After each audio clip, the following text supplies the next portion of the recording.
Olá, aluno, olá, aluna. Bem-vindos à nossa primeira aula da disciplina de Metodologia Científica.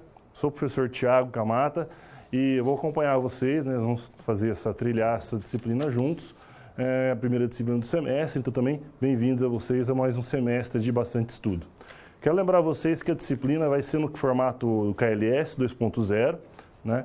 Ou seja, nós temos algumas atividades para fazer antes da aula, né? As atividades de pré-aula e também as atividades de pós-aula para serem feitas após as teleaulas.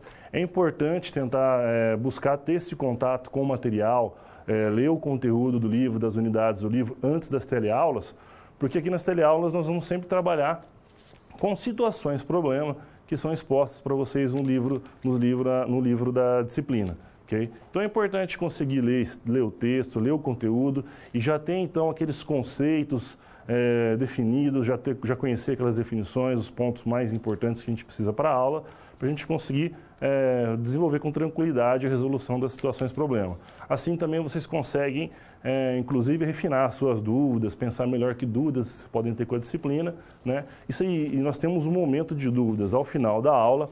Caso a gente acabe passando do tempo, do horário, e não dê para fazer o minuto, esse tempo de dúvidas, né, aqui no final da aula, a gente tem um fórum também da disciplina, o fórum já está aberto. Eu lancei uma pergunta, uma pergunta de discussão no fórum, que vocês devem buscar discutir, responder entre vocês, né, ela também fazer o fechamento na aula atividade, né?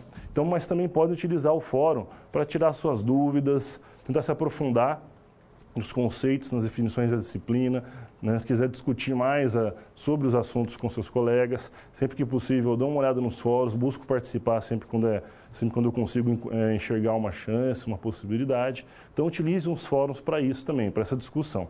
Toda semana eu vou abrir um fórum novo, né, que é referente à unidade que nós vamos ver durante aquela semana, ok? Então, utilizem mais esse canal que vocês têm de comunicação e de estudo e lembre-se, tentem sempre estudar antes, não deixem para estudar apenas no momento da avaliação, mas busquem também estudar antes de cada teleaula, após cada teleaula, porque assim vocês conseguem fixar com muito mais facilidade aqueles conceitos, compreender muito bem, muito melhor daí o conteúdo, ok? Bom, vamos no quadro agora, então, para a gente dar uma olhada em quais são os tópicos que nós vamos cobrir na nossa primeira teleaula, ok? E na disciplina de forma geral. Hoje, o tema da aula é de cientificidade do conhecimento. Nós vamos falar de alguns critérios para que um conhecimento seja científico. Em outras palavras, o que caracteriza esse conhecimento, esse tipo de conhecimento científico, né? Mas antes da gente falar do conhecimento científico, nós precisamos conhecer primeiro outros tipos de conhecimento. Então, hoje nós vamos falar desses diferentes tipos de conhecimento, vamos tentar compreender qual a importância de cada um desses tipos, quais são as características, o que distinguem eles uns dos outros e como nós podemos mobilizar esses conhecimentos para ser uma boa ferramenta para nos ajudar bastante em nossa prática profissional, né? E por que não também utilizar esse conhecimento para nas oportunidades que nós tivermos após a formação, para dar continuidade ao nosso estudo, à nossa formação, ok? Então, que respostas nós vamos tentar buscar com a nossa teleaula de hoje?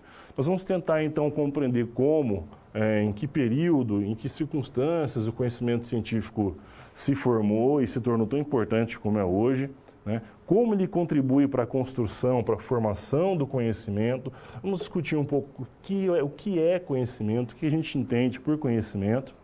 E vamos tentar também, a partir dessa compreensão do que seria conhecimento científico, os tipos de conhecimento, como que ele se relaciona, como ele pode estar presente nas nossas futuras práticas profissionais, ok? Bom, então nós vamos, mais especificamente, como eu disse, tratar do conhecimento científico, né, e como ele deve fundamentar as nossas decisões, tanto profissionais, como inclusive até, por que não, algumas decisões também pessoais, decisões importantes, porque ele nos ajuda a tomar decisões mais racionais, né? Ele ajuda a melhorar o nosso raciocínio e a buscar realmente, como nós vamos ver, as causas reais, o que está realmente por trás dos fenômenos e dos problemas, né? Nós vamos discutir sobre um outro tipo de conhecimento, que é o conhecimento do senso comum, e como esse conhecimento está presente no nosso cotidiano, como ele influencia nossas vidas, né? E embora seja também um tipo de conhecimento importante, por que a gente deve procurar ir além dele, principalmente após formados, como profissionais? E quais são as características, né? O que caracteriza o pensamento, o conhecimento filosófico? Tem uma citação de Lucchesi, de 98, que é bem interessante, onde ele coloca que o conhecimento é algo libertador, porque ele dá aos indivíduos a capacidade de independência e autonomia. Ninguém, eu imagino, duvida da importância do conhecimento, né? Mas o conhecimento ele é muito mais do que apenas memorizar datas e fatos, né? E saber manusear esse ou aquele equipamento. O conhecimento ele se envolve, principalmente os conhecimentos filosóficos e científicos, estão muito envolvidos com o pensamento crítico, com a maneira crítica de enxergar o mundo. E isso, quando a gente consegue compreender melhor como se dão esses fenômenos, como a gente pode exercitar melhor esse tipo de pensamento, a gente ganha mais autonomia para tomar as nossas decisões em nossas vidas. E com isso a gente também ganha mais independência, mais liberdade, né? E também mais responsabilidades, claro. Bom, vamos para o vídeo de abertura agora. Logo mais a gente retorna para dar início na primeira situação do problema de hoje. Até mais.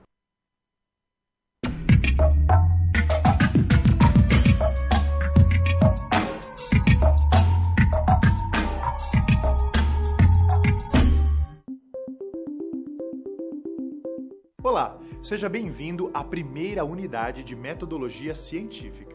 Eu estava pensando sobre esse tema e olha que engraçado, o pensamento científico realmente está por toda parte. Imagina que você chega em casa um dia, pega o controle remoto, aperta o botão para ligar a TV, mas ela não liga. Na hora surge uma questão na sua cabeça. O que será que está acontecendo? Acho que todo mundo já passou por isso, né? Então o que você faz para resolver esse problema? O mais natural é criar algumas hipóteses. Uma primeira hipótese possível é: a TV está desligada da tomada, mas quando você vai conferir, vê que ela está plugada na tomada sim, ou seja, essa hipótese está descartada. Ok, então você parte para uma outra hipótese. Acabaram as pilhas do controle remoto. Aí você troca as pilhas, aperta o botão de novo, aí, nada ainda. Mais uma hipótese descartada após um experimento prático. Enfim, podemos citar diversas outras hipóteses para a resolução deste problema. Isso não importa muito. O que importa é que você usou técnicas de investigação do método científico para resolver o seu problema. Quer ver? Primeiro, você identificou um problema. Depois, levantou hipóteses. Em seguida, fez testes. Quando falharam, você voltou a propor hipóteses para o problema. E você fez tudo isso de maneira inconsciente. Não é incrível? Na verdade, nós fazemos isso o tempo todo no nosso dia a dia. O papel da metodologia científica é justamente tornar este processo consciente, ou seja, oferecer respostas e criar explicações racionais sobre os fatos que acontecem no mundo ao nosso redor. É sobre isso que nós vamos começar a estudar a partir de agora. A própria palavra ciência vem do latim, que significa conhecimento. Então, nessa unidade, nós vamos identificar alguns tipos de conhecimento que foram muito importantes na história da humanidade. São eles o senso comum, o conhecimento religioso, o conhecimento filosófico e o científico. Com base nesses 4 tipos de conhecimento, nós vamos articular toda a teoria desta unidade para entender como essa teoria se aplica nas nossas práticas cotidianas e profissionais. Te convenci? Ainda não? Bom, então dá uma olhada em como os métodos do conhecimento científico ajudam a sociedade a avançar. Você já pensou em poder calcular a quantidade exata de vitamina C presente em um copo de suco de laranja, por exemplo? Pensando nisso, pesquisadores do Laboratório Nacional de Nanotecnologia e do Laboratório Nacional de Luz-Síncroton desenvolveram um sensor nanotecnológico de papel, que no futuro pode ser comercializado como um detector portátil, auxiliando as indústrias alimentícia, farmacêutica, química e até cosmética.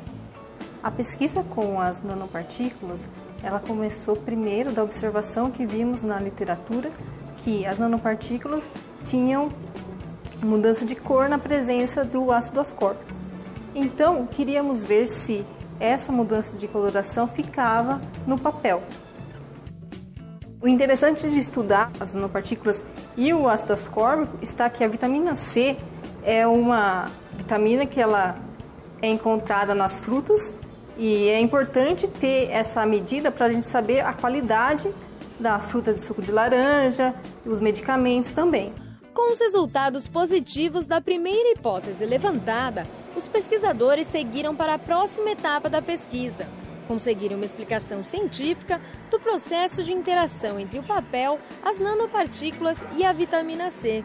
Como nós tínhamos nanopartículas, que são coisas realmente muito pequenas, nós tínhamos que utilizar uma ferramenta que fosse capaz de nos dar um panorama de como a nossa amostra estava. Então, nós utilizamos a radiação síncrotron como uma forma de visualizar por que o nosso sensor estava dando resultados positivos para a vitamina C.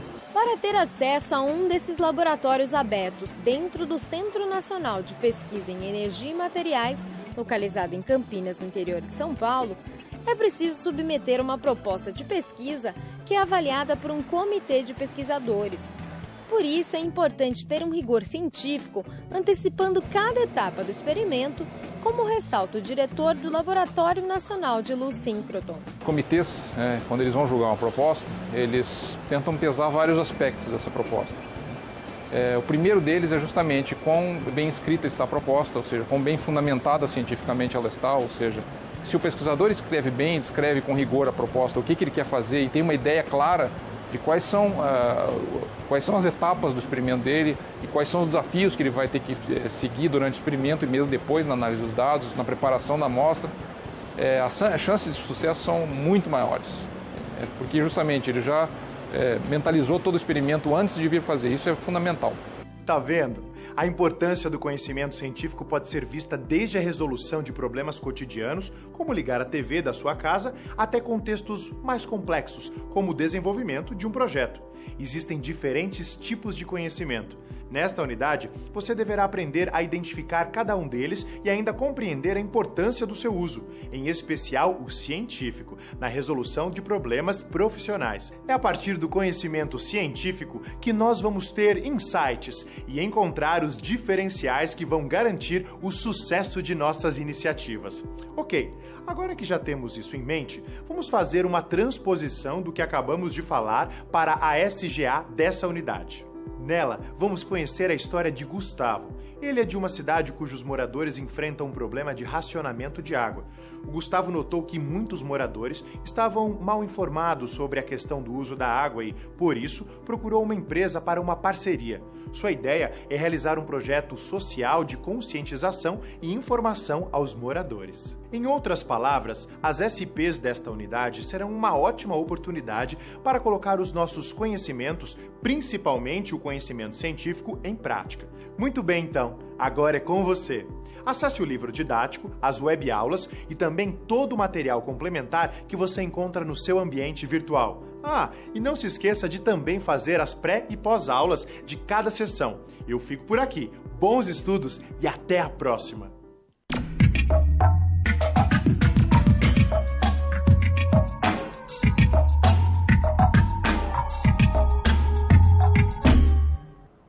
Olá pessoal, bem-vindos aí de volta. Antes da gente dar continuidade, então, e já começar com a situação geradora de aprendizagem e a situação problema, vamos dar uma olhada em dois conceitos bem importantes ali no quadro, que a gente precisa ter em mente durante a aula de hoje e também, por que não, durante a disciplina. Uma palavra que nós vamos ver aparecer bastante nas discussões é a razão, ou que tem a ver também com o racional ou com a racionalidade. O que a gente entende por racionalidade? Racionalidade é a característica, a qualidade de ser racional, de ser lógico. Ou também a capacidade, a sua possibilidade de exercer a sua própria razão. Bom, nós vamos ver que alguns tipos de conhecimento, principalmente o filosófico e o científico, fazem bastante uso da razão, da racionalidade. O conhecimento filosófico se baseia apenas na razão, ele se baseia apenas na razão para compreender, perguntar, questionar as suas grandes questões e tentar compreender o mundo que nos cerca, como a gente vai ver mais para frente. Outra palavra muito importante é conhecimento. A gente está falando bastante de tipos de conhecimento, mas a gente ainda não chegou a definir, categorizar o que é conhecimento, né? A gente pode entender o conhecimento como sendo o ato, a ação de perceber algo, de entender ou de compreender alguma coisa por meio da razão, por meio da experiência. né, tanto da experiência pessoal ou da experiência até de outros, né, ou por meio da sua própria razão, do seu próprio entendimento. Né? É através do conhecimento que você compreende, que você busca explicar um fenômeno ou uma realidade. O conhecimento ele é construído, né? E está sendo continuamente sempre construído e reconstruído, à medida que nós vamos descobrindo o mundo e vamos cada vez mais construindo o grande edifício da ciência, né, por assim dizer. Então, o conhecimento ele é um termo que vai aparecer bastante na disciplina e logo nós vamos entrar também numa outra definição, ou melhor dizendo, uma definição mais aprofundada da relação do conhecimento que há entre o sujeito e o objeto do conhecimento. Mas agora, então, a gente tem o que a gente precisa para começar com a nossa situação geradora de aprendizagem. Então, como nós vimos no vídeo, nós vamos acompanhar aqui a saga, a aventura de Gustavo, que mora numa cidade chamada Molhados. E a cidade de Molhados está enfrentando um racionamento de água. Ou seja, ninguém está ficando molhado lá em Molhados, né? Bem irônico o nome da cidade. Eles estão sofrendo com uma falta de água, com um racionamento de água.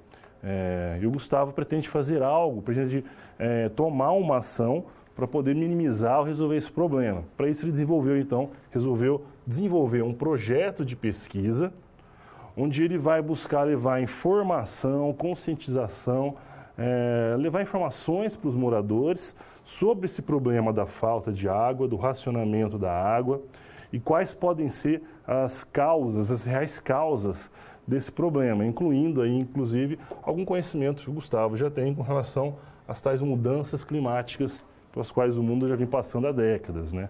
E dessa forma, com esse tipo de informação, de conhecimento, ele espera conscientizar os moradores para que todos possam tomar uma atitude ou melhorar as suas atitudes com o objetivo de tentar minimizar o problema e melhorar a situação. Então, o que nós precisamos entender, o que nós vamos ajudar o Gustavo aqui, né? Ou como nós vamos passar por esse problema dele.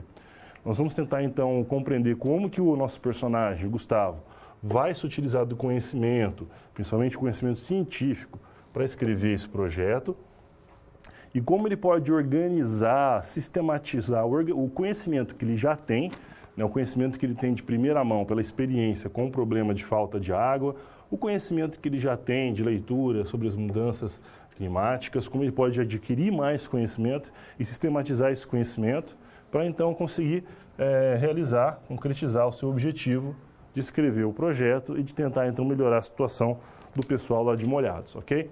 Vamos agora para a nossa primeira cápsula então e a gente já retorna com a nossa primeira situação problema. Até mais.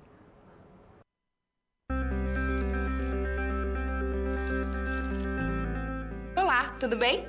Espero que esteja gostando dessa aula. Como você pôde perceber, é muito importante estudar o conteúdo da pré-aula no ambiente virtual, antes de conhecer e resolver as situações problema. Vamos lá? As etapas para compreender e resolver as SPs são simples e facilitam os seus estudos. Primeiro, é necessário conhecer e interpretar os detalhes da situação problema, entender onde se passa a situação, quais agentes estão envolvidos e quais recursos estão disponíveis. Depois, é a hora de problematizar a situação apresentada, que são baseadas na realidade de mercado. E isso significa que seu desafio foi elaborado com base nas informações de empresas, experiência dos professores e acontecimentos do cotidiano da sua área. E por último, você vai solucionar as problemáticas. Para isso, você deve utilizar dos conceitos e das teorias vistas nas pré-aulas. Ficou claro? Então o desafio está com você. É hora da SP1. Caso surja um ponto de interrogação, você pode sempre acessar o fórum e enviar suas dúvidas, ok? Bons estudos e até mais!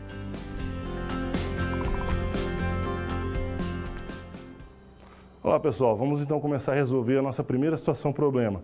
Vamos no quadro para a gente começar então a ver os detalhes, as informações que a gente tem. Então, como nós vimos, o Gustavo vai procurar escrever esse projeto com o objetivo de melhorar, de minimizar o problema da situação da população lá de Molhados, né? Então ele vai ter que buscar alguns conhecimentos que ele já tem, melhorar os conhecimentos que ele já tem, melhor ainda, né? E tentar buscar mais conhecimentos e criar um projeto que busque levar essas melhorias através da conscientização da população, com a esperança de que essa conscientização se transforme em ações concretas, né? Ações reais, para levar alguma solução, principalmente uma solução mais racional, que beneficie a todos para esse problema da falta d'água. Para escrever o projeto, o Gustavo ele tem que primeiro decidir sobre algumas coisas, sobre qual tipo de conhecimento, por exemplo, ele deve colocar no projeto, quais abordagens ele pode seguir ou levantar para abordar esse problema, buscar uma solução para o problema. Então, nós vamos ver aqui junto com o Gustavo quais tipos de escolhas ele vai ter que fazer para escrever um bom projeto que possa levar a uma maior possibilidade de que essas soluções apareçam e aconteçam de verdade, né? E quais são os procedimentos, as regras, ou o que ele tem que fazer para... o que caracteriza essas escolhas que ele vai ter que fazer, né? De certa forma, o que caracteriza os conhecimentos, os tipos de conhecimento. Para isso, vamos voltar naquela definição do que é conhecimento, que a gente falou lá no início, né? Eu tinha falado para vocês que era um ato de perceber ou de compreender por meio da razão, da experiência, né? Mas compreender o quê? E quem compreende? Sempre que você tem conhecimento, então você tem um objeto a ser conhecido. Você vai ter um objeto a ser conhecido, que pode ser um tema, pode ser um fenômeno, pode ser algum mecanismo biológico, ou fisiológico, ou mecânico, ou físico, ou mesmo algum mecanismo social, político, que você quer conhecer. Isso caracteriza o objeto a ser conhecido. E quem busca esse conhecimento é o sujeito que quer conhecer. Nesse caso, o sujeito pode ser o aluno, pode ser o professor, pode ser o pesquisador, pode ser aquela pessoa curiosa que busca apenas compreender melhor como alguns aspectos do mundo ao seu redor, como funciona talvez a sociedade, ou como tem maior curiosidade sobre algumas talvez questões biológicas, e aí vai. Então nós temos sempre um sujeito que busca conhecer, que quer buscar o conhecimento, que agindo sobre um objeto, né? Buscando conhecer o objeto. É nessa relação entre sujeito e objeto que se estabelece o conhecimento, né? E a maneira, o jeito como o sujeito vai se relacionar com esse objeto é que vai acabar se manifestando ou dando origem aos diferentes tipos de conhecimentos, né? Os tipos de conhecimento quais são? Vamos dar uma olhada aqui no esquema. Nós temos, como nós vamos ver, o conhecimento religioso, conhecimento filosófico, conhecimento científico e o conhecimento de senso comum, né? Os seres humanos eles sempre tiveram uma necessidade muito grande de explicar o mundo ao seu redor, de entender o que ocorre no mundo, ou seja, de buscar a ordem, né, através do conhecimento, numa espécie de caos, numa espécie de questões que ele vivenciava ou enxergava. Uma das primeiras maneiras com que isso sempre acontece na vida de todos nós, é através do senso comum. O que nós vamos ver é o tipo de conhecimento que a gente obtém através das nossas próprias experiências subjetivas, né? Através também de crendices, inclusive, ou informações que nos são passadas por pais e avós, né? E, de certa forma, as explicações, às vezes, também elas eram bastante mitológicas, faziam uso, então, do sobrenatural, né? Aí entrava, então, o conhecimento religioso. No conhecimento religioso, a realidade é explicada pela vontade das divindades, né? O conhecimento ele é obtido através da pregação ou dos livros sagrados. Ele é um conhecimento que é sempre tido como infalível, é um conhecimento que não se questiona, não há questionamento, não se pode questionar porque é a vontade divina. Então, por que as pessoas morrem? Elas morrem porque é a vontade divina, né? Ou pode-se criar um mito ou uma outra história, às vezes, envolvendo as divindades, que explica, então, o porquê que a humanidade foi punida com a morte, aí vai. Sempre, desde o começo, lá da antiguidade grega, por exemplo, mesmo quando já tínhamos o conhecimento filosófico, as explicações filosóficas, os questionamentos filosóficos andavam lado a lado com a mitologia da época, né? A filosofia não sobrepujava a religião nem vice-versa. Eles costumavam explicar, o mundo era explicado através da vontade dos deuses, e os filósofos também sempre buscavam acrescentar algum sentido ou questionar a realidade que eles vivenciavam, questionar o que era real, o que não é, o que é vontade dos deuses, o que é responsabilidade dos homens, e aí vai. A filosofia ela sempre trabalha com os conceitos, com conceitos mais abstratos e com a relação entre esses conceitos, né? E é uma excelente ferramenta, muito importante, isso eu vou frisar bastante durante a aula, porque há um certo preconceito, né, com o aprendizado da filosofia, mas que ela é muito importante, principalmente para orientar as nossas decisões como comunidade, como sociedade, até como indivíduos. E o conhecimento científico, podemos dizer que, de certa maneira, ele, embora algumas raízes, algumas sementes do conhecimento científico já estavam presentes lá na antiguidade, mesmo dentro do pensamento filosófico, né, eles realmente só apareceu da maneira como conhecemos lá pelo século XVII, junto com as diversas revoluções culturais que estavam ocorrendo, principalmente a revolução do iluminismo, né? E é um tipo de conhecimento que ele é muito mais dependente de se demonstrar as relações de causa e efeito entre os objetos, né? Ou de se explicar os fenômenos através de demonstrações. Ele se baseia muito na razão, mas ele também exige a prova, a demonstração, a experimentação. Né? Nós vamos ver que isso, a experimentação, o estabelecimento de relações de causa e efeito, é o que caracteriza bastante o conhecimento científico, é o que diferencia ele dos outros conhecimentos. Né? Mesmo o filosófico, que também é muito baseado na razão, porém ele não tem essa preocupação em estabelecer as relações de causa e efeito, como a gente vai ver. Né? O capitalismo também estava envolvido, porque nessa época, era uma época de bastante exploração, onde a humanidade estava buscando maneiras de conseguir explorar ao máximo da natureza, com o mínimo de esforço e com o maior lucro possível, né? E as características do conhecimento científico foram muito importantes porque, por ele se preocupar com as relações de causa e efeito, de estabelecer provas, de procurar saber realmente o que estava por trás dos fenômenos, quando a gente conhece as relações entre causa e efeito, por exemplo, dentro de um fenômeno, fica mais fácil da gente conseguir prever o que vai acontecer caso você aja de uma outra maneira. Ou caso aconteça tal evento, o que nós podemos esperar que aconteça com a minha plantação, com a minha viagem, com a minha exploração, enfim. É o tipo de conhecimento que dava, que era o melhor, o tipo de conhecimento melhor capacitado, vamos dizer assim, para a exploração da natureza na época. Através da exploração do conhecimento científico, o capitalismo conseguia, então, extrair o máximo da natureza com o mínimo de esforço, maximizando os seus lucros, e o conhecimento científico, por sua vez, ia ganhando importância e cada vez se tornando bastante respeitado e cada vez mais importante, vamos dizer assim, né? Até chegar na grande importância que ele tem para nós nos dias de hoje. Então, resumindo, nós temos 4 tipos de conhecimento, né? Nós temos, como nós falamos, o conhecimento religioso, aquele que é baseado na fé, nos textos sagrados, que a verdade ela é absoluta e inquestionável, né? A verdade da divindade. Temos o conhecimento de senso comum, que também é chamado de conhecimento empírico ou conhecimento vulgar. Não, vulgar, mas não no sentido pejorativo, sem julgamento de valor. Vulgar apenas para dizer que é popular, né? Que é comum. Então seria o conhecimento empírico, vulgar ou popular, que vai sempre surgir através da nossa experimentação pessoal, né, das vivências que nós temos, ele é bastante subjetivo, e da observação do indivíduo pelo seu ambiente. Outro tipo de conhecimento é o filosófico. O filosófico é bastante baseado na razão, ele vai se basear nas reflexões que o homem faz a respeito do seu mundo, do que já está posto, colocado. É bastante baseado se baseia completamente na razão para explicar o mundo, né, para compreender o mundo. O conhecimento apenas se torna evidente, então, pela razão.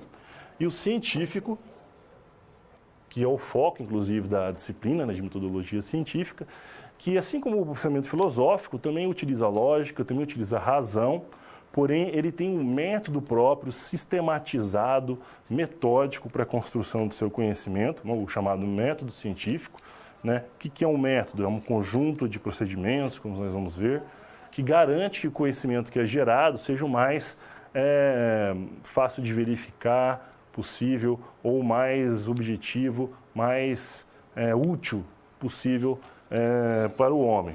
Né? Não dizendo que os outros não sejam úteis, não é isso, mas apenas que ele tem uma forma sistemática de gerar esse tipo de conhecimento. Bom, outro termo bastante importante é o que está no nome da nossa disciplina mesmo, né? Metodologia. O que é metodologia? A gente pode entender de 2 formas, né? Tem uma maneira que acho que todo mundo pensa quando ou utiliza ou ouve a palavra metodologia, que seria um conjunto de instruções, um caminho, uma maneira de atingir um fim, né, de atingir um objetivo. Ou seja, no nosso caso, o objetivo é compreender, é construir conhecimento, né? Então, no nosso caso, ela seria o caminho pelo qual se constrói o conhecimento, né? A gente pode pensar, então, ela sendo um conjunto de procedimentos, geralmente procedimentos racionais, baseados em regras que visam atingir um objetivo que é bem determinado, um objetivo claro. Mas metodologia também pode ser compreendida, principalmente nos termos, quando a gente fala na nossa disciplina, por exemplo, metodologia científica, como sendo o estudo dos métodos, né? Ou seja, é a ciência que estuda essas regras, que estuda essas leis ou procedimentos para se construir algo. No nosso caso, é a construção do conhecimento científico, por isso é a metodologia científica, ok? Então, agora retornando para a questão do Gustavo, com relação à construção ali do seu projeto, né? Então, ele vai ter que buscar responder algumas questões com esse projeto. Uma delas é como que ele pode transformar informação e conscientização, que não são necessariamente a mesma coisa, né? A pessoa pode se informar sem necessariamente se conscientizar, mas como ele pode chegar nessas duas coisas e conseguir transformar esse conhecimento, essa conscientização em ações práticas, racionais, para minimizar esse problema de falta de água, né? E também vai ser muito importante para conseguir compreender o problema e, a partir da compreensão do problema, colocar soluções mais racionais, mais possíveis e práticas, compreender qual é a real origem do problema. Por que está faltando água? Qual é a real origem da falta d'água? Será que ela tem apenas uma razão, apenas um motivo de estar faltando água? Ou será que é uma conjunção de motivos? Então, quais são eles, né? Essas são algumas das perguntas que o projeto do Gustavo vai tentar responder, vai ter que ter em mente enquanto escreve o seu projeto, né? Algumas perguntas que o Gustavo também pode ter em mente, que são perguntas bem interessantes para quem quer buscar construir algum conhecimento, compreender ali o mundo, algum fenômeno, né? Nas palavras aqui de Rudyard Kipling, que é um famoso escritor, poeta britânico, né? Ele tem essa citação: tenho 6 regras que me ensinaram tudo o que sei. O que, por quê, como, onde e quem.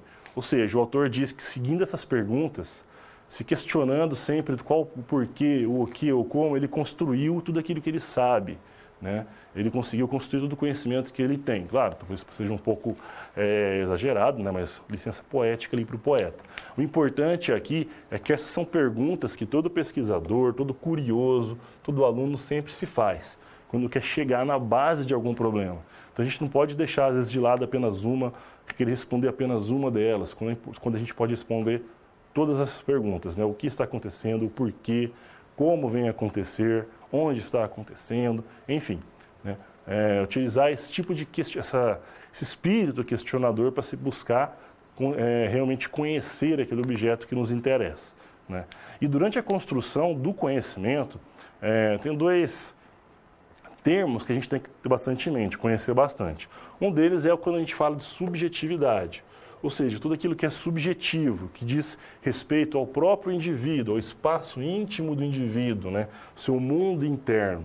Tudo aquilo que apenas eu experimento, apenas eu sei como é, né? Então, aquilo é bastante subjetivo, é como ele relaciona o seu mundo interno com o seu mundo externo, o seu mundo social. O senso comum, como nós vamos ver, ele é um tipo de conhecimento bastante subjetivo, porque ele depende muito da experiência pessoal de cada um. Por isso é muito difícil, às vezes, tirando alguns exemplos, claro, de ser algo bastante generalizado. Vai depender muito de local, de cultura e tudo mais. Já o conhecimento científico, ele busca sempre a objetividade. O que a gente quer entender por objetividade? Objetividade é a característica de ser objetivo, né? Claro, de buscar ser objetivo. Mas o que é ser objetivo? Quando no nosso caso, no caso de construção de conhecimento, quando a gente fala de ser objetivo, nós estamos pensando em conhecer o objeto, né, como nós falamos, buscar conhecer aquele objeto, mas conhecer da melhor forma possível, representá-lo no nosso conhecimento de forma mais fiel, mais direta possível. Então, sem os vieses naturais que eu mesmo, da minha opinião, da minha subjetividade, mas de uma maneira que todos possam compreender e entender aquele objeto da mesma maneira. Entender aquele objeto da maneira mais objetiva possível. Objetividade 100% é muito complicada, porque os seres humanos são muito subjetivos, né? Mas o ideal é esse, é buscar essa objetividade. Fechando, então, a situação aqui do Gustavo, né? Seguindo esse pensamento, ele pode chegar, então, o que ele precisa fazer, então, para dar os primeiros passos, começar a realizar o seu projeto. Ele vai ter que pensar, então, em possíveis maneiras de abordar esse problema, possíveis soluções, possíveis caminhos para escrever aquele projeto. Ele vai ter que tentar enxergar, descobrir e explicar as reais origens, as reais causas do problema da falta d'água, né? Ele vai ter que buscar também mais conhecimento com relação às mudanças climáticas, porque ele entende que elas são uma das causas da falta de água. Ele já tem algum conhecimento, mas ele tem que buscar melhorar esse conhecimento. Levantar provas, evidências, né? Levantar dados mais objetivos possíveis que fundamentem o seu argumento, fundamentem a explicação do que realmente acontece com relação aos problemas de falta de água, né? Buscar dados o mais objetivos possíveis com relação ao problema, com relação à situação, e dados que possam ser verificáveis. O que eu quero dizer com verificáveis? Quero dizer o seguinte, que se o Gustavo levantou os dados, eu tenho que ser capaz, então, de, se eu seguir os mesmos passos que o Gustavo seguiu, eu chegar e obter os mesmos dados, né? Eu verificar que realmente aqueles passos que ele deu, realmente aquilo que ele fez, leva a tal resultado, né? Para isso, o plano de pesquisa, o projeto de pesquisa é muito importante, como a gente vai ver ao longo da disciplina, né? Depois de obtidos os dados, ele tem que observar as relações entre os dados e analisar essas informações que ele obteve. E a partir dessa compreensão maior do problema, agora que ele conseguiu destrinchar e entender realmente o que ocorre, qual o real motivo ali da situação, agora com essa compreensão ele já tem as bases, os fundamentos para definir quais ações eles podem tomar com o intuito de solucionar, de minimizar o problema, né? Agora sim ele tem condições de tomar decisões mais racionais, ok? Então vamos agora para a nossa segunda cápsula e a gente já retorna com a segunda situação, problema, dando continuidade aí à nossa saga do Gustavo. Até mais.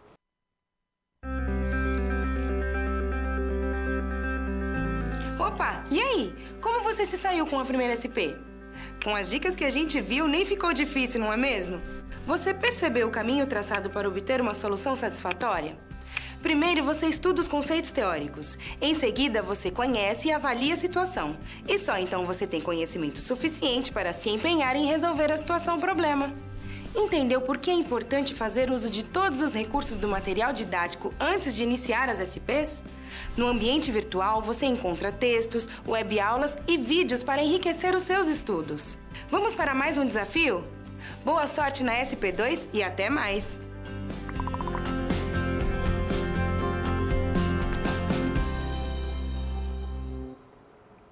Olá pessoal, bem-vindos aí de volta. Vamos dar continuidade então ao nosso estudo, né? Vamos ver a nossa segunda situação problema. Vamos no quadro então para a gente ver o que nos espera aí com a segunda situação problema do Gustavo. Bom, dentro desse processo de investigar o problema, de compreender o problema, Gustavo percebeu que os moradores estão fazendo diversos protestos com relação ao problema da falta de água. Eles estão recebendo multas da prefeitura por conta da utilização de água e acreditam que o motivo da falta de água é puramente político. Acreditam que seja um problema puramente político e que pode ser resolvido, então, com esses protestos. Mas o Gustavo acha que tem mais aí, né? Talvez os motivos não sejam tão simples, ou apenas um motivo só. Então ele gostaria, mas como ele vai descobrir isso? Ele teve a ideia, então, de conversar, entrevistar, talvez, os moradores, para identificar e compreender o que está causando esses protestos. Por que os moradores estão realizando esses protestos e o que eles acreditam que seja a real causa do problema de falta d'água. A partir daí ele consegue, então, buscar melhores soluções, né? Ou seja, ele vai tentar identificar se, de repente, moradores que estão organizando os protestos não estão se levando apenas por alguma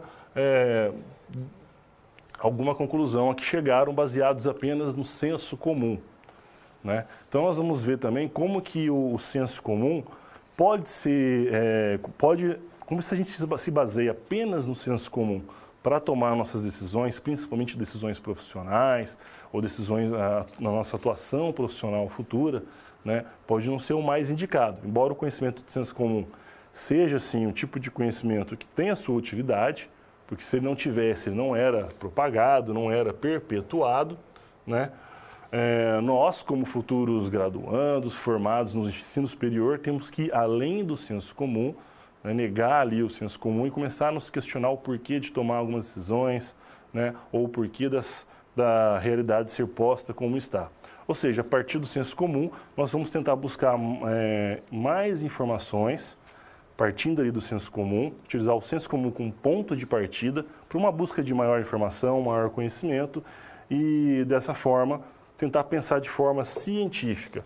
Ou seja, o senso comum ele pode sim ser uma base, pode sim ser um ponto de partida para o conhecimento científico. A gente vai ver como, daqui a pouquinho.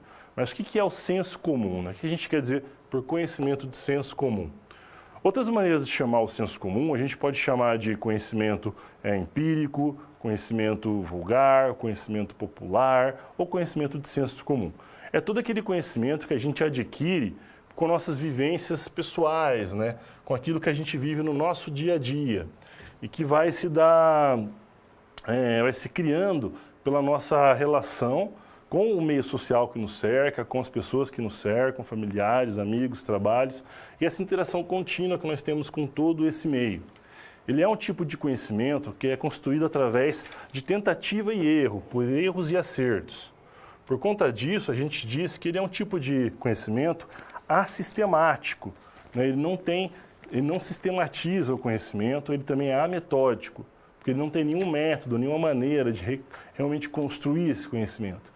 E vai depender das experiências de cada um, né, das vivências que cada um de nós temos. Às vezes é comum o pessoal confundir senso comum com crença. Senso comum não é crença, são coisas diferentes, né? Senso comum é aquilo que a gente aprende no dia a dia, aquilo que a gente não precisa se aprofundar para obter resultados, entendeu? Por exemplo, é um conhecimento de senso comum, e todo mundo, imagino, já ouviu isso alguma vez na vida, para olhar para os dois lados antes de atravessar a rua, né? Todo mundo sabe, todo mundo pensa nisso, mas ninguém realmente vai calcular a distância que está o carro, a velocidade do veículo, a aceleração. A gente não precisa se aprofundar nesse conhecimento. A gente só precisa saber que precisa olhar para os dois lados antes de atravessar a rua, para ver se não vem nenhum tipo de... se nenhum veículo está vindo e se a gente pode atravessar com segurança. Outro exemplo de conhecimento de senso comum é, por exemplo, chá de boldo vai curar problemas no fígado, né? Ou a sua avó, a sua tia diz que toma chá de camomila para acalmar, né? Ninguém sabe realmente o porquê o chá de camomila acalma. Ninguém, eu digo assim, né? Quem está realmente falando ou quem está propagando esse conhecimento. O conhecimento de senso comum não tem a preocupação de saber o porquê que o chá de camomila acalma, qual é o mecanismo que está ali envolvido, qual é a substância ativa ali dentro daquele preparado que vai te permitir se acalmar, né? Ou qual é a substância no boldo que vai realmente curar aqueles problemas no fígado. Ele só se preocupa com o seguinte: se funciona, se é bom, se realmente vai ter algum resultado, né? Então a pessoa toma o chá de camomila, se acalmou, ela sabe então que tomar chá de camomila acalma. Ou aquela história de cortar cabelo na lua crescente, né? Tem fundamentação isso aí ou não? O senso comum não se preocupa. O senso comum apenas sabe que pode ser que funcione ou não, algumas pessoas vão colocar. Algumas coisas do senso comum não são realmente certas. O senso comum ele também é muito propício para perpetuar certos estereótipos, certos conhecimentos que talvez não fossem tão bons a gente se perpetuar. Por exemplo, dizer que gato preto dá azar, né, é uma superstição, né? Porque as pessoas geralmente vão relacionar a passagem de o gato preto com algum incidente que aconteceu mais tarde. Vão dizer que é porque o gato preto passou e deu azar para elas. É uma espécie de superstição, seria uma crendice, né? Mas não uma crença. E acaba se espalhando por senso comum, acaba sendo um conhecimento que vai se espalhando dessa forma, que as pessoas vão dizendo umas para outras e vão aceitando aquilo como dado sem se questionar, quando na verdade não tem nenhuma prova ou uma prova científica ou nada que diga que um gato preto vai ter mais azar que um gato branco e vice-versa, né? Nada a ver. E aí o pessoal fica com tem gente até que maltrata os pobres gatinhos pretos por conta dessas crendices. Por isso que nem sempre o senso comum é algo muito legal, né, de se basear para as suas ações do dia a dia, né? Então, como eu falei, ele é um tipo de conhecimento que se constrói de forma bastante informal, baseado no conhecimento do dia a dia, nas vivências do dia a dia, né? E ele pode ser assim transmitido, ele geralmente é passado de geração em geração. Não sei há quantas gerações já eu não ouço falar que chá de boldo é bom para fígado, e sei que minha avó, minha tia, minha mãe, a bisavó também falava de chá camomila, né, que acalma, porque isso vai sendo passado, vai sendo colocado e vai funcionando, né? Cada região pode ter o seu chazinho secreto, né, o seu conhecimento de senso comum também diferente de outras regiões, de outras localidades, porque ele é muito dependente de cultura também, ou às vezes de alguma tradição, né? Mas, como eu disse, ele não tem um método, um sistema, ele não é sistemático, ele não se organiza. Por isso, ele é chamado de um conhecimento assistemático, ametódico. E acrítico também, porque ele não se questiona, né? Ele não é um conhecimento que busca criticar o que está posto ou mesmo se criticar, né? Porém, como eu disse, ele pode sim ser um primeiro passo, um ponto de partida para a construção do conhecimento científico. Um bom exemplo é o da aspirina, né? A aspirina, assim como o chá de camomila, o chá de boldo, a substância dela, a substância ativa dela, inicialmente se fazia um chá de uma infusão de uma casca de uma planta, né, que se acreditava ser muito bom para curar a dor de cabeça, para melhorar as dores de cabeça. E as pessoas que tomavam aquele chá, aquela infusão, realmente viam que melhorava, né? Mas por aí até aí era senso comum, era igual à história ali da camomila e do chá de boldo. Porém, alguém pode ter percebido, tido a curiosidade de ir mais a fundo, de se aprofundar no conhecimento e se perguntar, mas o que tem nessa planta, nessa casca, que cura a dor de cabeça? Então, a partir daí, começou a buscar fazer experimentos, a isolar os diferentes componentes ali que formavam aquela infusão, aquele chá, né? Até que se chegou naquela molécula ali da aspirina, se isolou aquela substância e, a partir disso, conseguiram, então, sintetizar a droga, que é a aspirina, hoje muito barata, muito acessível e salvando as cabeças de muitas pessoas com dor de cabeça por aí, né? Então, partindo de um conhecimento de senso comum que foi refinado, questionado, se foi até o científico. Alguns pensadores, como Bachelard, dizem que o maior obstáculo, um dos primeiros obstáculos ao pensamento científico é o pensamento de senso comum, né? Mas não porque ele é intrinsecamente ruim, nada disso. Mas é porque se a gente só se contenta com o senso comum, a gente não se aprofunda no que importa, a gente não se aprofunda no objeto que nós estamos buscando conhecer, né? Então, por isso que eu digo, nós como formandos, graduandos, formados pela educação, pelo ensino superior, temos como profissionais um dever de sempre ir além do que é senso comum. Se a gente for se basear apenas no senso comum, a gente não precisava de universidade, né? Não precisava estudar. Então, nós como profissionais formados no ensino superior, temos que buscar sempre questionar o que está posto, ir além do senso comum, ter muito cuidado com aquelas opiniões que a gente vê, principalmente em redes sociais, né? O pessoal gosta muito de falar opinião como se fosse a coisa mais firme e clara do universo, né?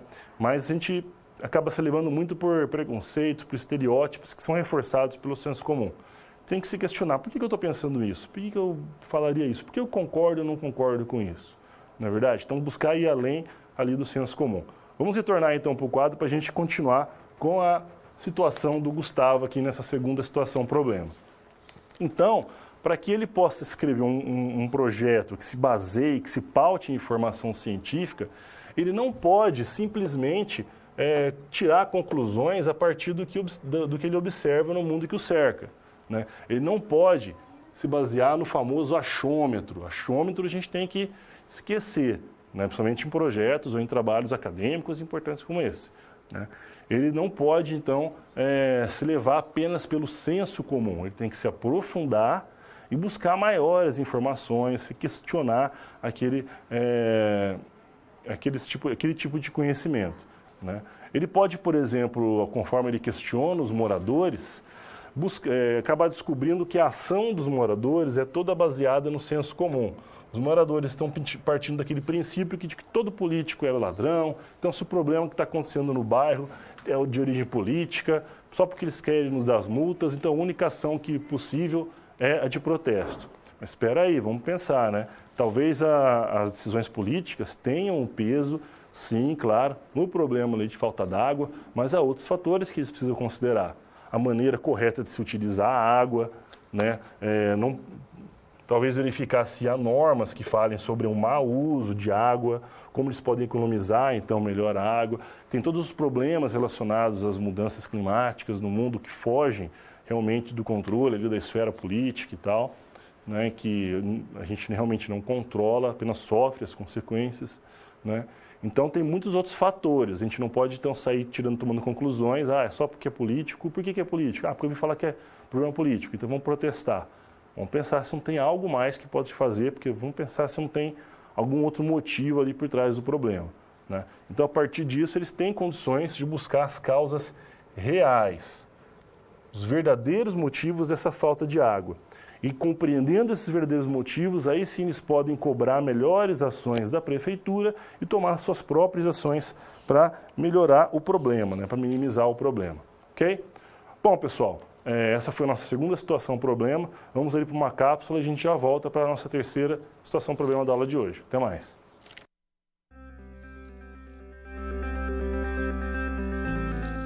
Olá! Agora que você já solucionou 2 das SPs, muitas das teorias vistas na pré-aula fazem mais sentido, não é mesmo?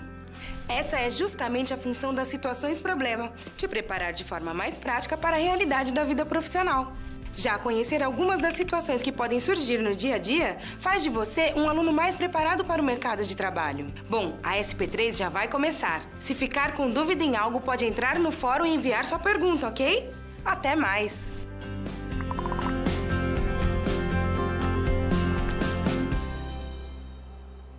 Olá, pessoal, bem-vindos aí de volta. Vamos agora, então, para a nossa terceira situação problema. Vamos dar uma olhada ali no quadro, então, para ver o que ela nos fala, quais são os dados que a gente tem. Bom, como diversos moradores começaram a estocar água em suas casas, na tentativa de minimizar o problema da falta de água, começou a aparecer, então, um problema emergencial de saúde pública, que seria o problema do aparecimento de focos de dengue no bairro. Gustavo, então, buscou a prefeitura, buscou uma parceria com a prefeitura com o intuito de resolver esse problema, né? Ou seja, a partir daí, então, ele já foi agendada a visita de alguns agentes de saúde pública da prefeitura no bairro, para entrar nas casas dos moradores e verificar a existência ou não de focos de dengue. Porém, um morador em particular, né, o Manuel, se não me engano, ele se opõe à entrada de estranhos, né, dos fiscais na sua casa, né? Ele não quer que os agentes entrem na sua casa. A propriedade dele é privada, ele não quer que ninguém entre. Ele está querendo fazer uso ali apenas do direito dele individual. A partir daí, o Gustavo percebeu que ele vai ter que pensar uma maneira de contornar esse problema, né? Ele vai ter que pensar algum tipo de estratégia e para tentar mobilizar alguns conhecimentos, tentar mobilizar algumas estratégias para fazer esse morador, no caso o Manuel, enxergar o problema por outra perspectiva, ver que há outros fatores interligados ali com o problema e a partir dessa compreensão, quem sabe modificar a sua conduta, né? E permitir daí a entrada dos agentes da prefeitura em sua casa. Então, de que modo a gente pode pensar que, nesse caso, o conhecimento filosófico pode fazer ou pode ajudar, né, no caso, não vai fazer nada, ele vai apenas ajudar o morador, no caso Manuel, a mudar a sua forma, a sua ação, mudar a sua forma de agir, né? Que contribuições esse tipo de conhecimento, de forma mais geral, né, não apenas no caso ali do Manuel, mas de que tipo de contribuição o conhecimento filosófico traz para a nossa cidadania, né? E para as discussões de ética, a compreensão da ética, tanto a ética nas nossas escolhas pessoais, na maneira como a gente decide conduzir a nossa vida, né? Mas também nas relações que nós temos com a comunidade maior, né? com as pessoas que vivem conosco, com a nossa sociedade, né? Então, a partir daí, será que se o morador conseguir compreender quais são os desdobramentos éticos da sua situação, né? E quais são os outros tipos de ponto de vista envolvidos, será que ele vai, então, refletir e talvez agir de modo diferente? Com o conhecimento, a partir dessa reflexão filosófica, né? Bom, o que é filosofia? Eu já quero frisar, como eu falei no começo da aula, uma coisa bastante importante. Vou dizer o que filosofia não é. Filosofia não é elucubração sem sentido, ficar falando coisas por falar ou ficar viajando na maionese, como alguns dizem, né? Filosofia, ela é muito importante, ela tem bastante importância na nossa vida prática, sim, né? Ela aborda questões enormes, desde as questões sobre a nossa própria existência, a existência do universo, o papel da nossa existência nesse universo. Também procura estudar relações entre conceitos dos maiores até os menores, relações de linguagem, quais são os princípios, os valores que vão servir como bússola, né, nossa bússola moral, quais são os princípios, os valores que podem conduzir as nossas ações, como devemos agir em sociedade. Enfim, tudo isso são pensamentos filosóficos, né? São questões filosóficas. Mesmo sem perceber, muitas vezes a gente faz, então, alguma reflexão filosófica. Quando a gente pensa, por exemplo, em como devemos agir em algumas situações, qual é a melhor maneira de agir, uma maneira mais honesta, né, de agir em alguma situação, talvez, ou a maneira que traz maior contentamento a todos. Enfim, a gente pode ver que ela tem bastante relação, nesse caso, com a ética, que tem muita relação com a filosofia, né? Por ética que a gente entende o quê? São aqueles valores, os princípios, todas aquelas noções, tudo aquilo que pelo qual a gente orienta a nossa vida, né? Serve como base para orientar a nossa vida moral, ou a maneira como nós levamos a nossa vida, tanto individual, particular, como também na vida em sociedade, né? Filosofia, nesse sentido, então, tem uma importância muito grande. Ela nos ajuda a pensar de maneira crítica, a desenvolver o pensamento crítico, o nosso senso crítico. Porque a filosofia, ela nunca aceita uma verdade antes de questionar.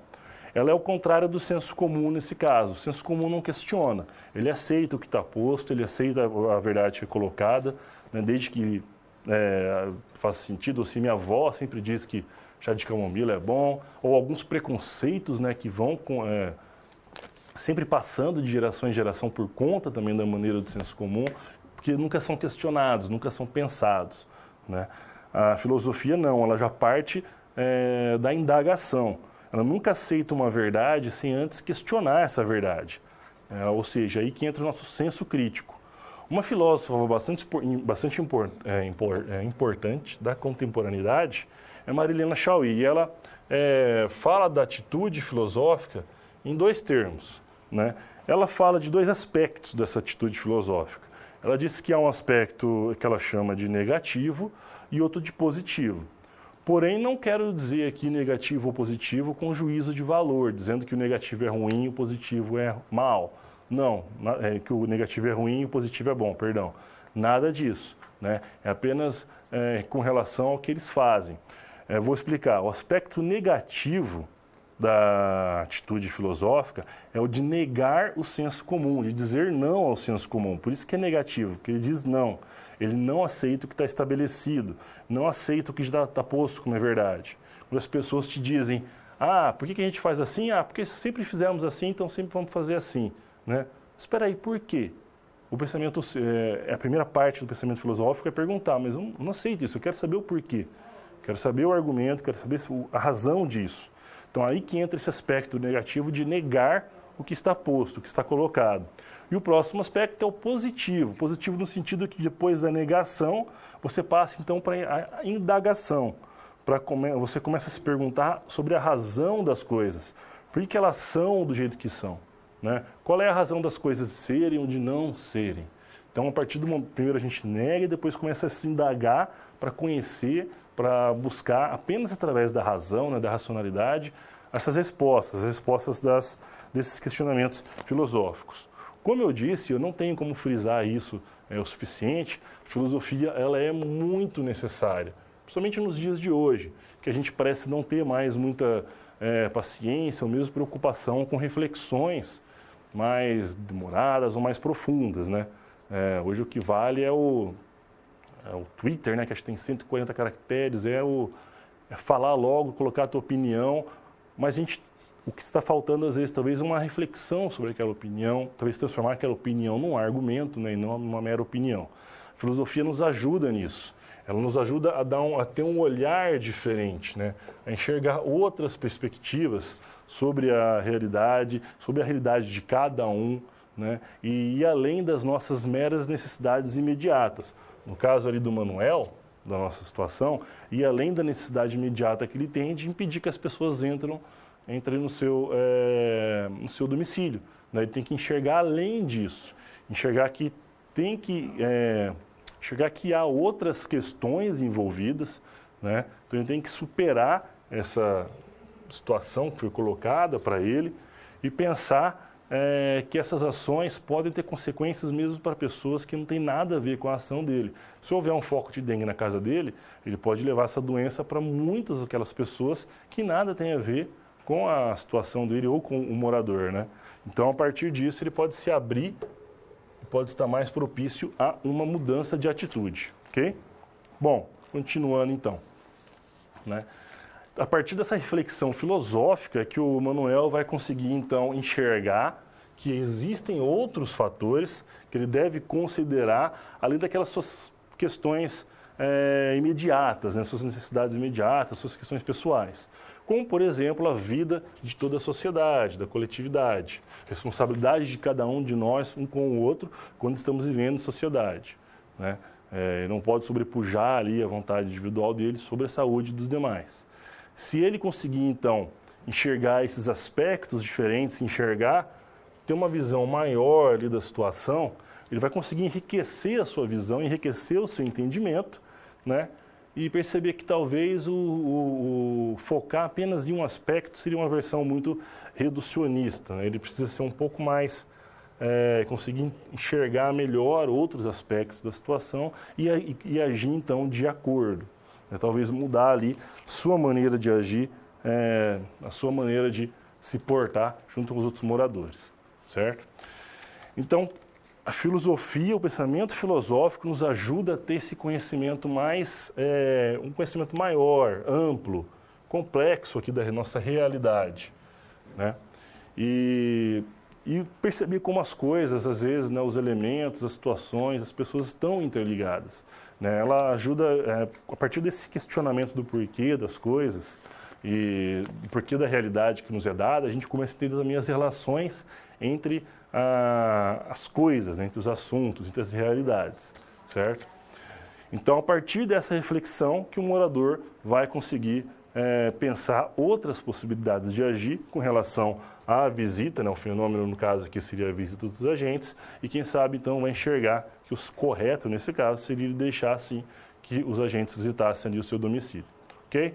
Bom, como a gente viu, o conhecimento filosófico ele é bastante racional, bastante lógico, certo? Mas ele não tem exatamente um método, ele não se preocupa com relações de causa e efeito, ele apenas se baseia no pensamento e na razão, na lógica e na razão apenas, ok?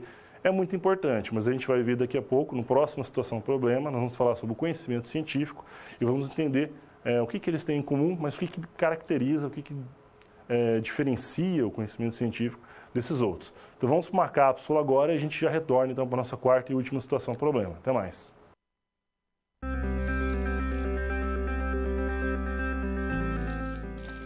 O trabalho de um bom profissional é a soma de conhecimento e experiência.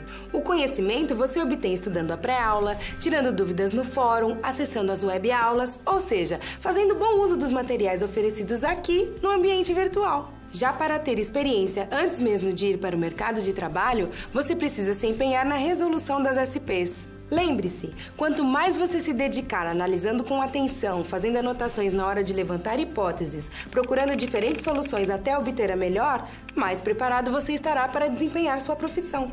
Você já resolveu 3 desafios, mas ainda falta a SP4. Se dedique, hein?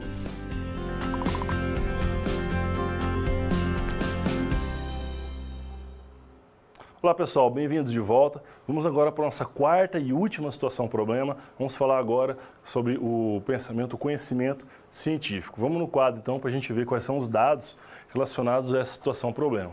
Uma das moradoras ali do bairro do Gustavo, se não me engano era Marilda, né, como está no livro, ela veio falar com o Gustavo sobre a dificuldade que ela tem encontrado para conseguir água potável, né? E pensando numa solução para esse problema, uma solução que seria talvez de longo prazo, né, ela sugere que seja incluído no projeto a construção de poços artesianos para o bairro, né? E embora à primeira vista pareça sim ser uma boa ideia, né, o Gustavo sabe que, mais uma vez, ele não pode se basear apenas no senso comum e tirar conclusões precipitadas. Como a construção de poços artesianos envolve também uma questão de saúde, né, de armazenamento de água, foco de doenças, e também pode fazer, dependendo do tipo de solo, ou onde vai ser construído, pode ser mais difícil ou não, a construção pode causar muitos transtornos ali para os moradores. Ele sabe que é algo que ele não pode apenas se basear no senso comum, ele tem que tentar tomar uma decisão o mais racional possível, né? E isso ele vai conseguir, então, fazendo uso de todo o conhecimento científico a respeito ali daquele objeto, né? Ele vai conseguir utilizar, a partir do conhecimento científico, ele consegue tomar decisões mais racionais e tomar ações melhores que visam resolver esse problema, essa questão ali dos poços artesianos no bairro, ok? Bom, quando a gente fala de conhecimento científico, é lógico que também estamos falando de ciência. Como nós vimos, ciência quer dizer também conhecimento. Mas a ciência é um tipo bem específico de conhecimento, ou ela gera um tipo bem específico de conhecimento, que é o conhecimento científico, né? E como ela faz isso? O que caracteriza a maneira como ela cria o conhecimento? Nós vimos que o conhecimento de senso comum, ele é todo construído sem sistematização, sem método, de forma bastante subjetiva. O conhecimento religioso nos é passado por textos sagrados, pela verdade que é revelada, né? E o conhecimento filosófico se baseia apenas na razão. O conhecimento científico dá um passo, talvez, ali além, né, do conhecimento filosófico, ele também se utiliza da lógica e da razão. É costumeiro dizer que o trabalho da ciência pressupõe o trabalho da filosofia, né, por conta do questionamento, da forma de pensar. Mas a ciência, o trabalho científico, costuma delimitar e definir muito bem o objeto a ser estudado, o objeto de investigação, né? E ele estuda esse objeto, ele cria o conhecimento a respeito desse objeto através de um método que é confiável, que é verificável, confiável, sistemático e que busca o máximo de objetividade naquele conhecimento, né? Mesmo quando se trata, inclusive, de questões mais subjetivas, mas mesmo nesses casos, ele tenta exercer algum tipo de controle sobre a forma que o conhecimento é construído, para que nós possamos confiar, ter a melhor confiança possível naquele conhecimento, né? São esses métodos que o conhecimento científico utiliza para a construção que possibilita com que esse conhecimento se torne sistemático, como a gente já falou, bastante preciso, né? Ou seja, realmente reflete aquilo que a gente busca conhecer. O conhecimento científico também ele faz uma outra coisa que os outros tipos não fazem, que é buscar as relações de causa e efeito, as relações causais entre fenômenos, entre objetos, né? E tenta ser um conhecimento objetivo. E, de certa forma, ele vai também se acumulando, vai crescendo, de forma que ele tenta buscar sempre a descoberta de relações o mais universais possíveis entre os fenômenos, para que a gente possa generalizar essas relações e compreender um mundo maior que nos cerca, e fazer a partir disso também previsões com relação aos acontecimentos futuros e previsões sobre as relações de causa e efeito que ele busca conhecer. Se eu conheço uma relação de causa e efeito, então eu sei mais ou menos que se eu fizer tal ação, posso esperar tal efeito e vice-versa.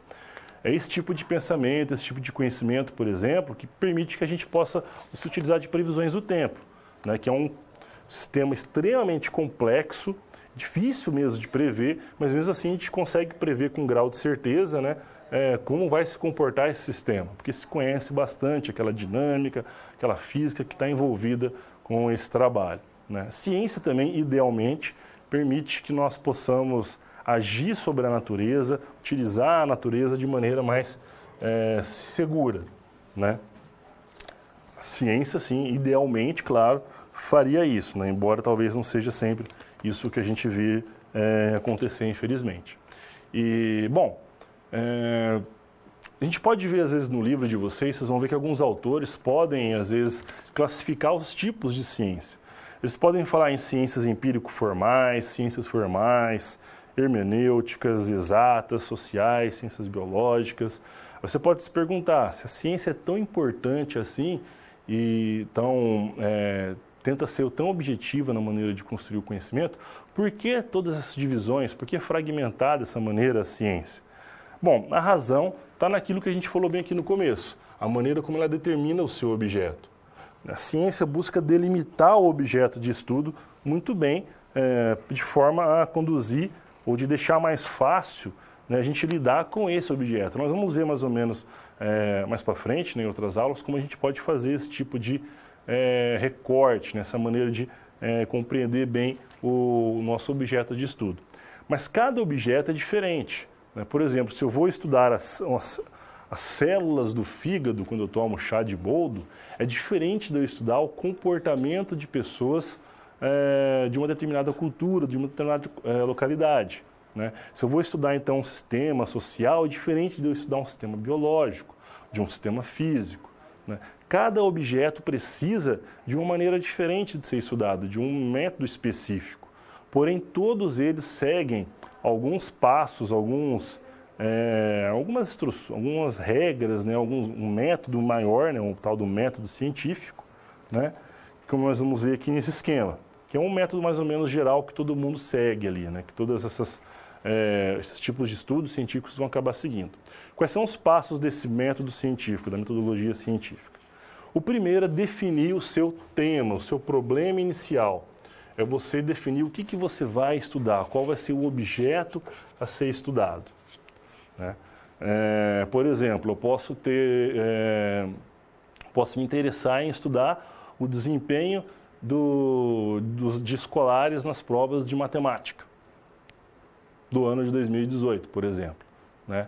Muito bem, é um tema maior, um objeto bem grande. A gente primeiro define, então, qual vai ser o tema, o objeto a ser estudado. Porém, se eu apenas dizer que eu quero estudar o desempenho dos estudantes ali em provas de matemática, ainda é muito amplo. Eu não tenho condição dificilmente eu vou ter condição de estudar todos os alunos do país, de todas as escolas, de todas as provas, né, para conseguir saber o desempenho deles em matemática. Então, começa a fazer uma delimitação, começa a partir dessa definição, eu começo a fazer um dimensionamento para um tamanho que eu consiga gerenciar, que eu consiga fazer, que torne possível, né, conhecer aquele objeto. Então, eu posso dizer, por exemplo, nesse exemplo que eu coloquei, eu poderia dizer que eu quero conhecer, que eu quero saber o desempenho de escolares, de escolas públicas do município de Londrina, qual vai ser o desempenho deles em provas de matemática durante o ano de 2018. Então, aqui eu já escolhi as particulares, que geralmente têm uma realidade diferente das públicas, né? As públicas incluem estaduais e municipais, eu posso, de repente, só pegar as municipais, mas eu ainda não defini, talvez, as crianças, né? Eu coloquei apenas jovens. Eu posso definir, então, que eu quero saber o desempenho de matemática de jovens do ensino médio de escolas públicas municipais do município de Londrina. Tá vendo? Eu já consegui, então, delimitar bastante meu objeto, meu tema. E, a partir daí, eu cheguei em algo que eu tenho condições de conhecer, né? de realmente dissecar ali a situação. Uma vez que eu tenha delimitado, então, o meu objeto, eu vou buscar conhecer mais sobre aquele objeto. Eu vou, então, buscar as minhas fontes bibliográficas, minhas fontes de estudo. Né? O que será que já foi escrito, o que será que já foi falado sobre esse tema? Né? Então, eu vou ler bastante, eu vou procurar saber o que já foi estudado, o que já foi escrito, o que já se conhece. E, a partir disso, eu consigo construir as minhas fontes que eu vou utilizar para fazer o plano da minha pesquisa. Né? O que é o projeto de pesquisa ou o projeto de ensino? Ele é justamente isso, ele é um plano que diz como eu pretendo realizar aquela pesquisa. Eu já falei o que eu quero, que é conhecer o desempenho em matemática de estudantes do ensino médio de escolas públicas. Como eu vou fazer isso? É no meu planejamento de pesquisa, no meu projeto de pesquisa que eu vou detalhar quais escolas que eu vou visitar, como que eu vou coletar esses dados, como eu pretendo analisar esses dados, eu vou justificar o porquê da escolha desse tema, eu vou falar o que já foi escrito sobre isso, o que eu estou fazendo de diferente, e aí vai. Depois de conhecer bem o meu problema, então eu tenho condições agora de levantar hipóteses. O que são hipóteses? É como a gente viu no nosso vídeo de abertura. Hipóteses são respostas provisórias aos nossos problemas. Eu posso levantar a hipótese de que os jovens do ensino médio vão melhorar o seu desempenho ao longo do ano porque estão preocupados com provas vestibulares, talvez. Né? Essa é uma hipótese.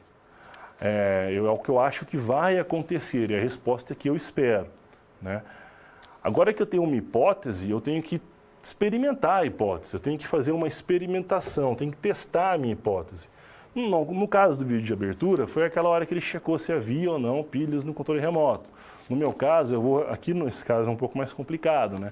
Eu vou ter que bolar alguma maneira, algum experimento, alguma maneira de testar essa hipótese. Aí eu posso ter dois resultados. Eu posso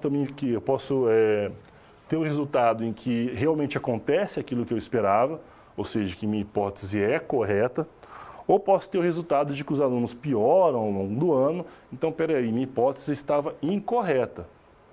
Né? De qualquer maneira, foi gerado conhecimento. Então, para a ciência, isso é muito legal. Não importa se a minha hipótese era correta ou incorreta, você pode ser bastante ousado com a sua hipótese, se quiser. Mas não importa para a ciência se a hipótese era correta ou incorreta. De qualquer maneira, foi gerado conhecimento. Né? Às vezes, saber o que não fazer é tão importante quanto saber o que fazer. Né? Então, mesmo se eu tenho uma hipótese incorreta, geralmente, claro, eu vou ter que voltar a pensar, então, por que minha hipótese deu errado, né? Tentar corrigir a minha hipótese, testá-la novamente. Isso eu posso fazer em outros projetos, em outros trabalhos. Né? E se a minha hipótese for correta, também passo aqui para a conclusão. Tanto para... na verdade, a gente poderia ter uma seta vindo para cá também, além disso. Tanto posso voltar ali, buscar outra hipótese, fazer outro experimento, mas isso pode ser um outro trabalho, né? Poderia ser eu posso voltar aqui e recolocar o problema e refazer os meus experimentos, né? Mas uma vez que eu tenha, então, obtido o resultado do meu experimento, analisei os dados, sei se minha hipótese é correta ou incorreta, eu posso, então, falar o que eu concluo a partir disso. Vou explicar por que a minha hipótese deu certo, por que eu acho que a minha hipótese deu certo. Ou, no caso dela ser incorreta, por que eu acho que a minha hipótese foi incorreta. Né? No caso, essa seta aqui ela está aqui sempre para indicar que se a minha hipótese for incorreta, eu sempre tenho que voltar então e pensar uma outra hipótese, pensar em melhorar a minha hipótese. Mas eu quero deixar claro, o conhecimento também foi gerado, mesmo quando a sua hipótese também era incorreta. Né? E depois, então, que eu tenho todos os meus dados analisados e faço uma conclusão, eu posso gerar o que seria o meu produto final, meu relatório final de pesquisa. Né? No caso, esse relatório final de pesquisa pode ser um artigo científico, pode ser um trabalho de conclusão de curso, um resumo para ser apresentado em algum evento, enfim, algum tipo de documento onde eu vou detalhar tudo que eu fiz, que resultados que eu obtive e por que eu obtive esses resultados e não outros, por exemplo. Né? Fazer um tipo de discussão ali dos meus resultados. Né? E a ciência não termina aqui. Isso aqui pode ser, esse relatório final pode ser ponto de partida para outras pesquisas, para a criação de novos temas. Outras pessoas podem, né, pegar a peteca a partir daqui e continuar fazendo pesquisas. Né? Ou eu posso, mesmo com a minha hipótese incorreta, retornar então e procurar ver, mas por que deu errado? Vamos fazer o estudo novamente, com outro tipo de experimento. Né? Enfim, a ciência está sempre se corrigindo, sempre buscando crescer a partir disso. Não importa tanto se deu errado ou não, né, a sua hipótese. Importa que conhecimento sempre está sendo gerado. E fica nesse ciclo, então, em que o conhecimento é gerado e a gente vai entendendo cada vez mais do mundo. O funcionamento da ciência, nesse sentido, ele é muito legal, ele é muito bacana. Né?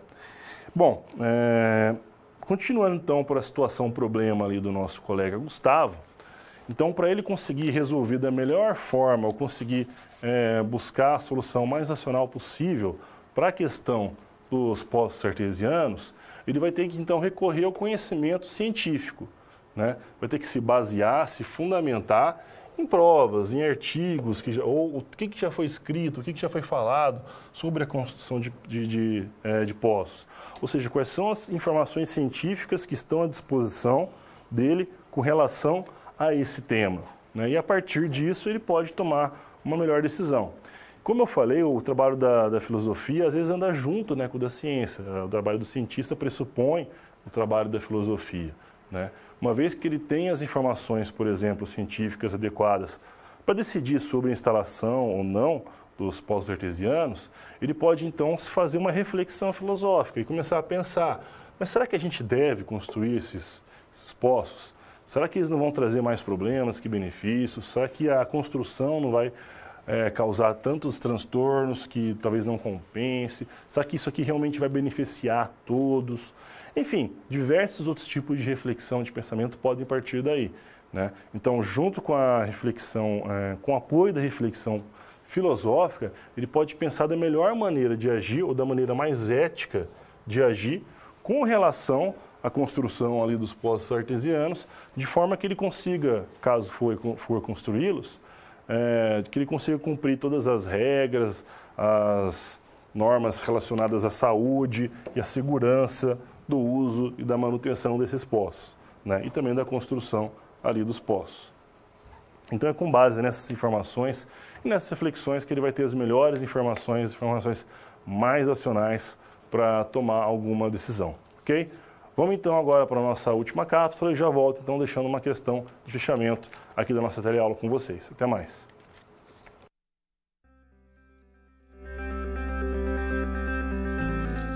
E agora que todos os desafios foram concluídos com sucesso, é hora de refletir sobre o que foi visto. O objetivo das SPs é ampliar o seu conhecimento e te ensinar a como utilizar na sua realidade profissional os conceitos vistos aqui. Essa é uma metodologia que exige muita proatividade e empenho da sua parte, já que segue o modelo de uma das tendências mais avançadas no mundo, a sala de aula invertida. E em contrapartida, vai te transformar num profissional diferenciado e mais qualificado para desempenhar as funções da sua profissão. Por isso, faça bom uso dos materiais e das interatividades oferecidas. Ah, não deixe de acessar o seu ambiente virtual e completar a sua pós-aula, ok? Cada parte do processo é essencial para a sua aprendizagem. Até mais! Olá pessoal, bem-vindos aí de volta. Antes de finalizar, de fechar a aula de hoje, vamos dar uma olhada no quadro para deixar uma questão aí de discussão para vocês, né? Uma nova situação para a gente pensar em como mobilizar esses conhecimentos. Então a gente tem que os alunos do 4º ano da Escola Municipal Polivalente vêm apresentando baixo rendimento escolar. E isso tem gerado preocupação tanto nos professores como em toda a equipe pedagógica da escola. Então, quais seriam as melhores estratégias para os professores e para a equipe pedagógica superar essa situação? Então, baseado no que vocês estudaram da unidade, no que a gente viu na teleaula, né? Quais vocês acham, quais vocês pensam, não é achômetro, claro, né? Vamos aí além do senso comum, né? Mas como a gente pode construir as melhores estratégias para conseguir lidar com essa situação? Uma possível resposta, né? Uma maneira que a gente pode sugerir seria de tantos professores como a equipe pedagógica começar a fazer um estudo com base em método científico, um estudo científico, prestando atenção e seguindo algumas etapas muito importantes. Definir muito bem qual é o problema que eles querem sanar ou o problema que eles querem compreender, né, o problema de pesquisa. A partir daí, então, levantar as possíveis causas desses problemas, né? Daí, então, talvez levantar algumas hipóteses de possíveis soluções e testar e aplicar essas soluções e depois analisar se essas soluções deram certo, né? Ou seja, se as hipóteses que eles colocaram se confirmaram ou não. E, no caso, corrigir o que for necessário e continuar com o tratamento, ok? Outra pergunta que é para a próxima aula, para a nossa próxima aula. Lembrar que a gente vai falar, então, na segunda unidade dos tipos de produção científica, quais são as etapas da pesquisa científica. Nós vamos falar sobre levantamento e organização de fontes de dados, né, de fichamentos e tudo mais, e elaboração de 2 tipos de produção científica, que são os resenhas e os resumos. Ok? Bom, pessoal, o nosso tempo agora já está terminando, está bem em cima. Só quero lembrar vocês, então, é muito importante fazerem as atividades de pós-aula, acessarem o fórum, discutirem bastante lá no fórum e também estudar, ter contato com o material previamente, né, antes da nossa próxima aula, ok? Bons estudos a vocês e vejo vocês na nossa próxima aula. Fique agora com o vídeo de encerramento e até mais.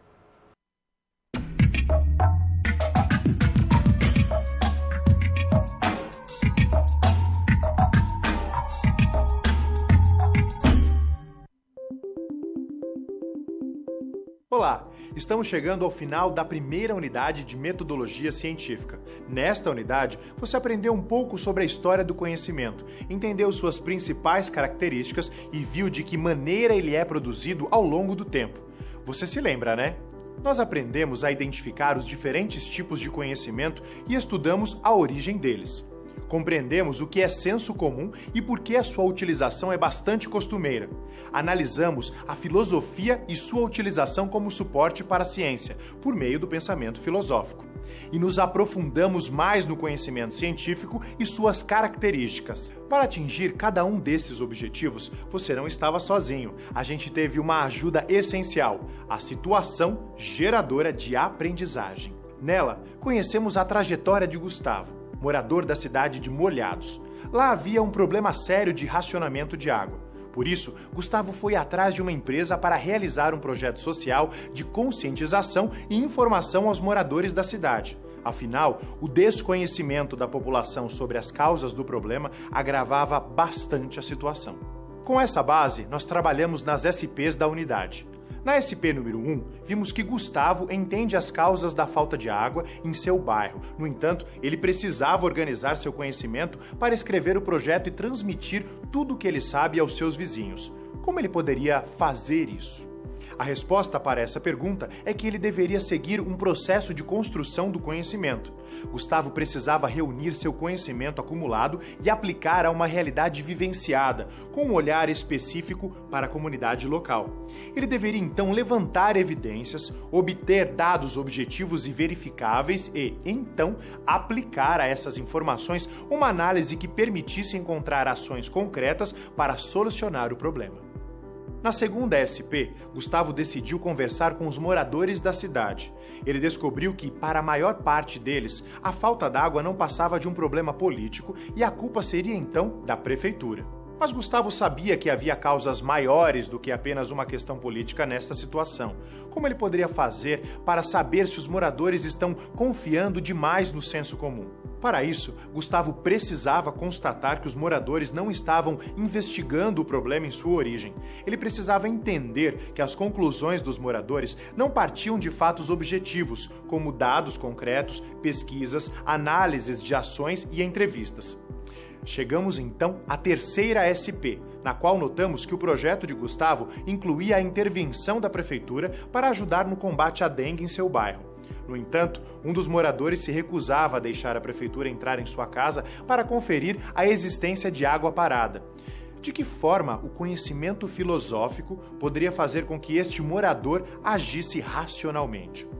Nesse caso, você ajudou Gustavo a entender a importância de conceitos filosóficos como a ética para a resolução de problemas. Assim, ele pôde compreender que a prática da reflexão é essencial, especialmente quando se tem a responsabilidade de uma gestão, como é o caso da prefeitura.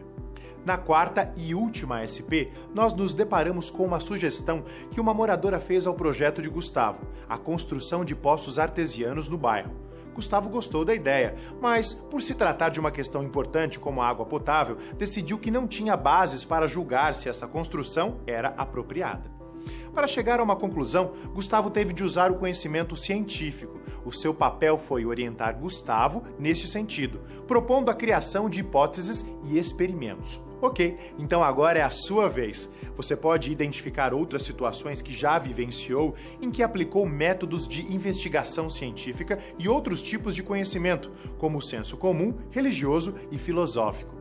Não se esqueça também de discutir e compartilhar com seus colegas situações em que os diferentes tipos de conhecimento foram aplicados. Ah, e tem mais uma dica bacana. Eu indico Gênios da Ciência, Galileu, de Peter Jones, um documentário sobre a vida do físico, matemático, astrônomo e filósofo italiano Galileu Galilei. Ele apresenta sua vida, os conflitos entre religião e ciência, seus estudos e a importância das suas descobertas. Nesse documentário fica fácil entender qual o papel do contexto social e das convenções da época no desenvolvimento do pensamento científico e quais foram os motivos que levaram à rejeição da Igreja aos estudos de Galilei. Aproveite essa dica e procure por mais informações relacionadas ao tema desta unidade. E vamos combinar uma coisa? Volte ao seu livro didático para aprofundar seus estudos. Ah, outra coisa importante, não deixe de fazer e rever os questionários das pré- e pós-aulas, tá bom? Eles vão te ajudar a aprimorar o seu aprendizado. Esta unidade se encerra aqui. Bons estudos e continue colocando seus conhecimentos em prática.